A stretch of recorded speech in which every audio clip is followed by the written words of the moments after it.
And next topic tayo. Aha. Pag-usapan naman po natin ito. Naku po, Congressman Abante, mga kababayan. Nakikisimpatya nga ba kay Digong? Anong nangyari dito sa taong ito na hinahangaan natin sa Quadcom? Anong nangyari doon sa isang taong matuwid? Sa isang taong, alam po natin, mga kababayan, talagang parang mga tigre ito kapag may mga pumapasok doon sa kanilang kuweba, doon sa kanilang mga kulungan ay talagang sinasagpang nila. Subalit ngayon, mukhang tila iba po ang nangyari, mga ka-GP Natics. Kasi ito po ang pahayag ni Congressman Abante. Diba? Medyo sabi nga nila nakakadismaya, pero well, mga kababayan, kayo na po ang bahala.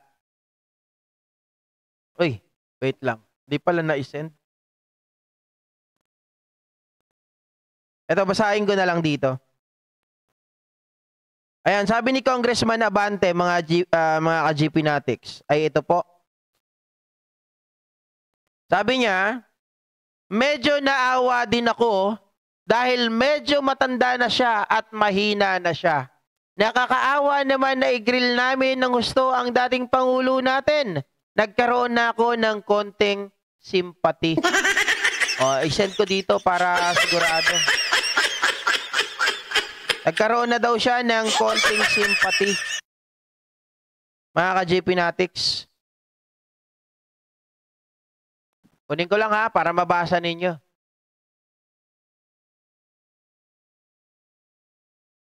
Marami po ang nag-comment dito. Marami po ang talagang naasar, nagalit. Ito po ay galing po dito kay Christian Esguerra na isang kakampink. Ayan.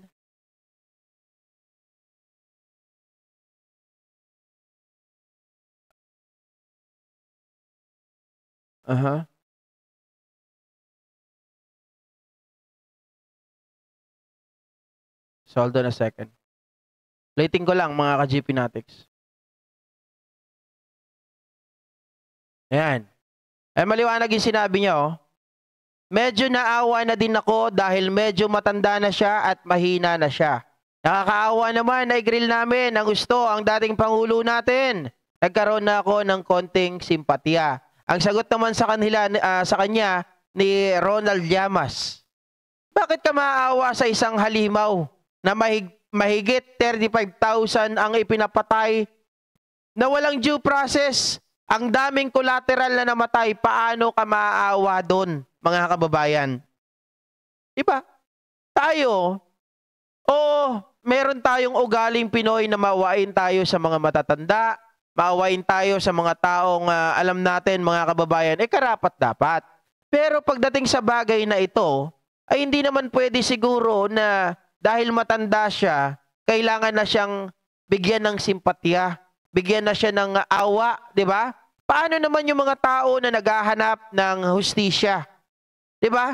Mga kababayan, kasi tayo, oo, tama, hindi tayo Diyos. Hindi tayo Diyos. Para tayo ang magpataw ng hustisya, ng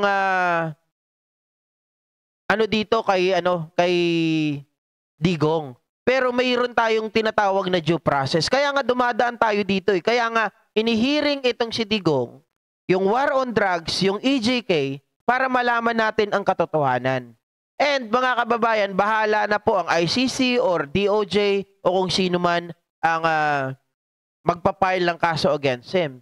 Now, kung ipinapakita mo na ikaw ay magiging malambot dito kay Digong, mga kababayan, baka madami pang maging precedents or baka maging precedents pa ito si Digong at marami pa ang mangyari na mga bagay na ganito. Kasi gagayahin ito ng tao. Let's say for example, may tyrant leader na naman tayo. Kunwari mga kababayan, hindi si Pangulong Bongbong Marcos, nakita naman natin, sobrang tahimik to eh.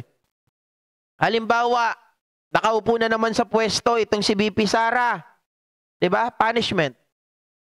Halimbawa, ito nakaupo na naman si BP Sara, mga ka-GP Natics. Tapos, ginawa niya rin itong EJK style. Ginawa niya rin itong war on drug style. Pumapatay din ng maraming tao. Sabihin na natin tyrant itong si Sara Duterte. Tapos, dahil habang siya ay Pangulo, mga kababayan, hindi natin siya makasuhan. Nung matapos siya sa pwesto, dahil kunwari matanda na siya, ibibigyan din natin ng simpati at gagayahin lang din ng ibang mga mambabatas, gagayahin lang din ng ibang tao. Na imbis na parusahan, ipunish natin. Or imbis na ito ay parusahan by due process, ang mangyayari, dahil nga tayo ay naaawa, dahil matanda na, ay papabayaan na lang natin? Paano naman yung mga taong nawalan ng pamilya sa buhay, nawalan ng mahal sa buhay? Ang tanong nga dito, mga kababayan, dahil lumalabas ngayon, among those congressmen na matitira ngayon, yung mga nasa Quadcom ha, yung mga nasa Quadcom, ang matitira dyan ngayon, sa mga chairman and vice chairman, or co-chairman, ang matitira na lang dyan, si Abante. Yan na lang ang nakikita ko matitira dyan. Sila JJ Suarez, ang alam ko matitira pa yan. Pero hindi naman sila eh. Hindi naman sila chairman or co-chairman yan. Mawawala na po si Barbers, mawawala na si Paduano, mawawala na si Dan Fernandez. Mawawala na. Ang alam ko si Akop, last term na rin. So si Abante na lang yung may iwan. Ngayon mga ka-GPnatics, ang lumalabas po dito, base sa aking pag-iimbestiga, mukhang lumambot na nga itong si Abante. Bakit ng lambot? Sabi ng iba, aba, paano? Baka daw siya mawalan ng boto galing sa mga DDS, kaya ngayon ay kumakabig itong si Congressman Abante. Naku, pag ganyan, Congressman Abante, masisira ang kredibilidad mo. Kagaya rin ng sinasabi ko kay Congressman Dan Fernandez, hindi mo maging kailangan maging asal trapo. Yung kasi may video siya na hindi ko nagustuhan na nakikilaba, hindi naman marunong maglaba, mga kababayan. So yun, asal trapo yun. Sikat na siya eh. Sikat na sila. Hindi nila kailangan na magpaka-plastic ng ganon. Eto, si Abante. Bakit siya natatakot? Mga kababayan, kung ang iniisip niya ngayon kaya siya kumakabig at ibinibigay ang simpatya at siya ay naawa kay Digong dahil sa pangangampanya niya sa pagbabalik sa Kongreso, mukhang mali. Mukhang mali. Bakit? Ilan na lang yung DDS eh. At saka hindi ka naman tumatakbo nationwide. Hindi ka naman tumatakbo na kagaya ng mga senador. Alalahanin mo, ang boboto sa'yo, constituents mo lang. Diba? Constituents nyo lang ang boboto sa inyo. So alamin mo na lang kung ano ba ang poll ng mga tao sa inyo. Kasi sa paninindigan, doon kanila hangaan at doon kanila pagkakatiwalaan. Pero pag ikaw ay parang namamangka sa dalawang ilog, walang mangyayari sa'yo. Maganda na yung stand mo eh. Maganda na yung position mo. Na ikaw ay naninindigan, na ikaw bilang isang congressman ay kinikilala, tinitingala. Pero pag ikaw ay namangka sa dalawang ilog, ipinakita mo, iyang simpatya mo na yan kay Digong dahil kailangan mong kumuha ng boto ng mga DDS, ay patay ka patay ka diha. Diba? Mga kababayan, sabi ni Alin Arsena, siguro sir naawa lang si Kong Abante sa mga sagot ni Tay kasi nga pinagtatawanan na lang niya. Hindi, simpati yung sinasabi niya dito eh. Nakakuha na siya ng simpatya. Kumbaga, mga kababayan, bakit, sabi nga ni Ronald Llamas, bakit ka magpapakita ng simpatya dyan? Isang tao lang yan. Unang-una, sabi nga niya, he will take the full responsibility sa lahat ng mga nangyayari o nangyayari. Diba? Pero, mga ka-GPnatics, isipin mo yung taktika ni Digong na marumi. Sabi niya, he will take all the full responsibility. Pero, pagdating na sa kasuhan, ito yung sinasabi ko sa inyo kahapon eh, na kapag nagkaroon na ng kasuhan, dahil alam niya po na siya ay isang abogado, alam niya rin, pagdating sa kaso, that guilt is personal. So, ibig sabihin, kahit kasalanan ng pulis mo yan, sinasabi ng bunganga mo, I will take the full responsibility of everything kasi utos ko yan. Pero pagdating po sa korte, sasabihin lang ng korte, hindi pwede. Guilt is personal. So ngayon, si Digong, ano mangyayari? Malaya. Si Digong, ano mangyayari? Mga kababayan, hindi makakasuhan. Ano mangyayari kay Digong? Tatawa-tawa. Ngayon, kayo ang kawawa. Diba? Parang ano yan, mga kababayan eh. Kasabihan po ng, akong bahala. Kayo ang kawawa. Oh. Diba? Oh, Rose Ruby, madaling lumalabas sa bibig, ang papatayin ko kayo. Kumuha ng buhay ng tao, ginawang manok ang tao. Tapos, yung simpatya, ibibigay mo sa kanya. Dapat, abante, ang ibigay mo yung simpatya mo doon sa mga naghahanap ng hustisya para sa kanilang mahal sa buhay, sa kanilang pamilya. At alam mo, isa pa yung nakita ko sa kanya nung sinabi niya si Trillanes that Trillanes is a traitor. Mga kababayan, that's very bad para sa akin. Bad omen. Bakit? Unang-una, ano ba ang nature ng ginagawa ni Trillanes? Sabihin natin that is conflicting with with the foreigners, the ICC. But the purpose is, mga kababayan, di ba? But the purpose is, they really wanted to seek a justice. They seeking a justice para sa mga kababayan natin. So the purpose is very good. The purpose, mga kababayan, is matuwid. Hindi kagaya nung iba. I really don't agree, 'di ba, doon sa sinasabi niya na traitor itong si Trillanes. Traitor ba, mga kababayan? Kasi ito yung sinasabi ng batas natin eh. Kaya nga tayo sumali doon sa ICC dati. If there is a tyrant leader na hindi natin na makasuhan, na walang magawa yung judiciary natin kasi hindi tumatakbo ng maayos, totoo naman yan eh. Although may judiciary tayo, may ilan na nakakasuhan, pero ang tanong nyo, bakit itong sila Digong hindi nakakasuhan? Ba't yung mga kasama nila hindi nakakasuhan? Kasi hindi naman talaga, pagkakampi nila, hindi tumatakbo ng maayos ang judiciary. So ngayon, ang ginawa nila Trillanes, the only thing and the only way that our kababayan ay makahanap ng hustisya by means of ICC. So, wala sa aking wala akong nakikita doon na siya ay traitor. Pangit yun. Yung sinabi ni Abante na yun. Ngayon ko lang nabanggit sa inyo pero hindi ko po nagustuhan yung sinabi niya na Trillanes ay traitor. 'Di ba? Paano mo sasabihin na traitor yung isang tao na naghahanap ng hustisya para sa mga kababayan niya? 'Di ba? Pag nakipag-ugnayan ka ba sa ibang tao that's already ay pagtatraidor? Hindi. Para sa akin, hindi. 'Di ba? Alam naman natin dito sa Pilipinas nabibili. Ang mga tao nabibili yung mga kinatawan ng bawat ahensya. Ay hindi natin pwedeng ipagsinungaling yan. Kaya kailangan kanino tayo kakapit, kanino tayo hingi ng tulong. 'Di ba? At meron tayong tinatawag na RA 9158 ata yun, kung di ako nagkakamali. Humanitarian law, international humanitarian law. Mga kababayan. So, ibig sabihin, si Digong, ay naano niya na yun eh.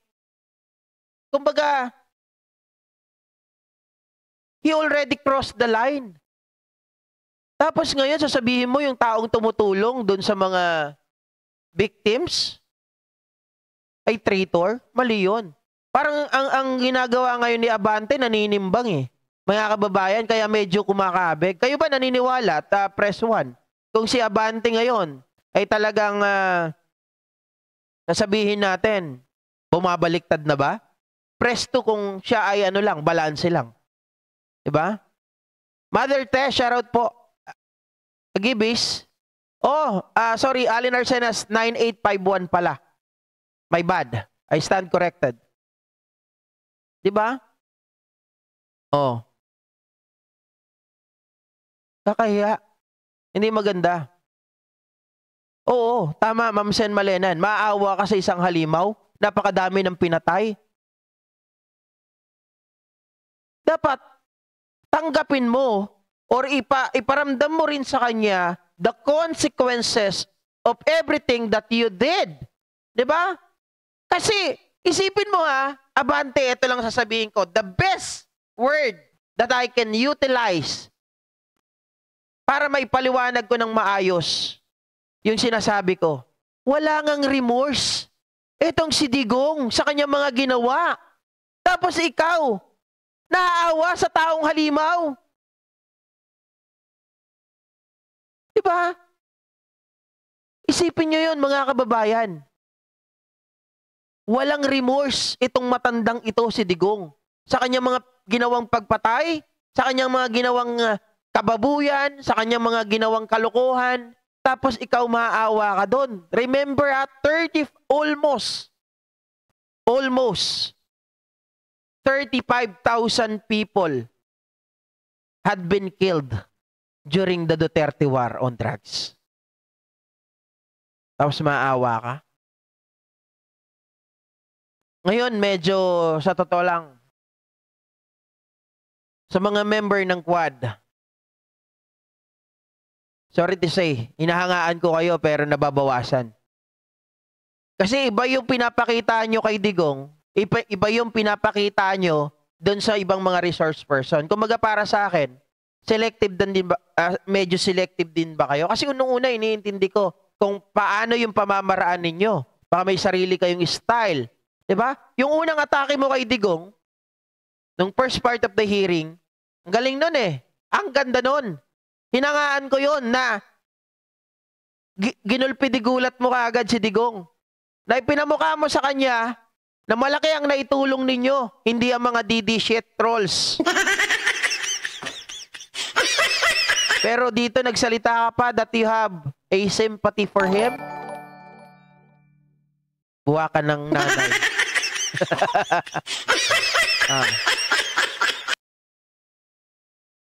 Remember, nagalit din si Jesus nung may bumastos din sa simbahan niya. Sabi ni Ma'am Lori, for re-election niya kaya ganyan si Abante Cachipi. Alam nyo, sabi ko nga bad decision. Bakit? Kasi nandun na siya, kilala na siya Pag ikaw may paninindigan ka, masangaan ka ng tao, baka mas iboboto ka pa. At ilan ba ang bilang ng mga DDS? Tandaan ninyo, malaki ba ang bilang ng mga DDS? Maliit lang sila. Sabi nga ni Iopania Paleracio, ang ganda na sana ng performance ng Quadcom. Kaso nasira din sila kay Duterte. Diba? Although medyo na-handle nila ng konti, kaya lang nagpakita sila ng simpatya Mga kababayan, dapat gusto nila na maging maayos yung decorum. Pero mga kababayan, huwag kang maging selective. Kung ano yung pinapakita mo sa iba, mga general pa nga yun Tapos dito, masyado kang malambot. Alam mo, ang nag-stand lang talaga na nakita ko doon, na hindi tumatahol, na walang pagbabago, very maintained. Diba? Talagang itong si Congresswoman Luistro. Wala po akong nakita sa kanya na nag-backle siya. Wala akong nakita sa kanya na nagbago siya ng mood, ng tone. Wala. Walang ganon. Ang nakita ko kay Congresswoman Luistro, same. Parehas sila nung mga una niya na ginagawa nung hindi si Duterte ang nakasalang, parehas na parehas. Kahit nga tinutuya siya Kasi meron siya binanggit doon. Do you know Laod Quarry? Sabi niya ganon. Sabi ni Digong, do you know tao yun? Kasi Laod Quarry.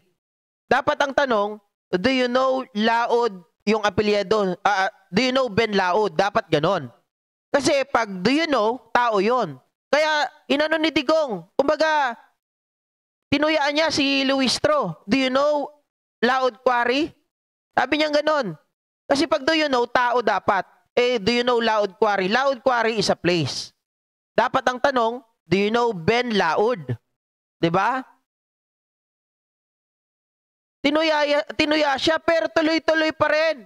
Mga kababayan, hanggang sa, eto nadala niya na mag-cite ng extrajudicial confession. Etong si Digong.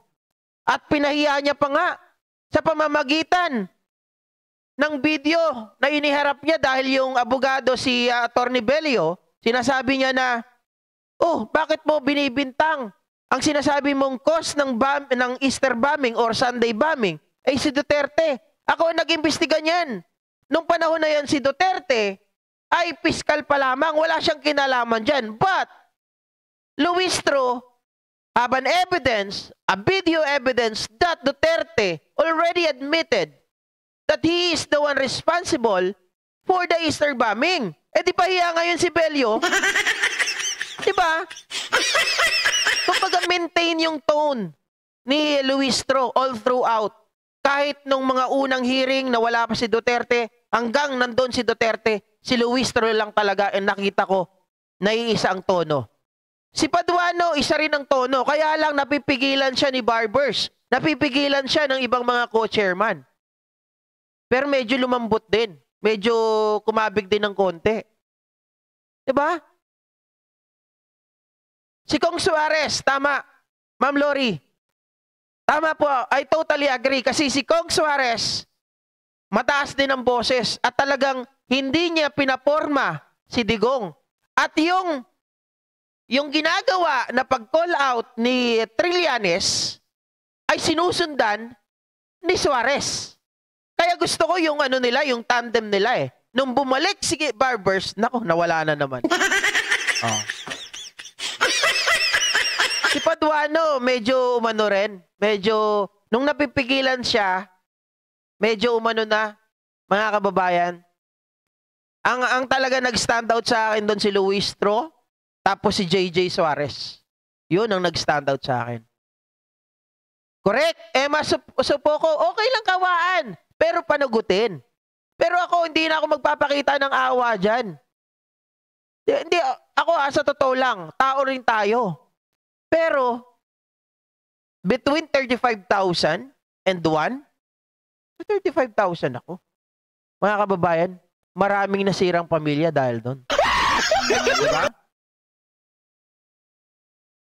Kung ako, hindi masyado. Mga ka-Jeepinatics, hindi ko nakita kasi late na nagsalita si Akop eh. Hindi masyadong, ano sa akin eh. Hindi masyadong, kumbaga, hindi, wala. Basta hindi. Ang sa akin lang si Luistro, si JJ Suarez. Okay? Anyway, mga kababayan, maraming salamat po sa ating live streaming, sa pagsama nyo sa akin ngayong gabi.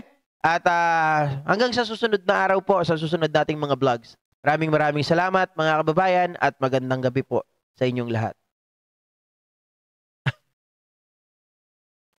Aha. Di ba pinamukha ni Abante kay Digong na supporter siya? Ibig sabihin na neglected siya sa admin ni Digong. Ngayon baka may ipinangako ang mga Duterte kay Abante. Ang nakikita ko dyan, hindi pangako. Kasi hindi naman tumatanggap ng pera yan, si Abante. Ang sigurado ako dyan, dahil re-electionist si Abante. Kaya medyo kumakabig. Diba? Bye guys!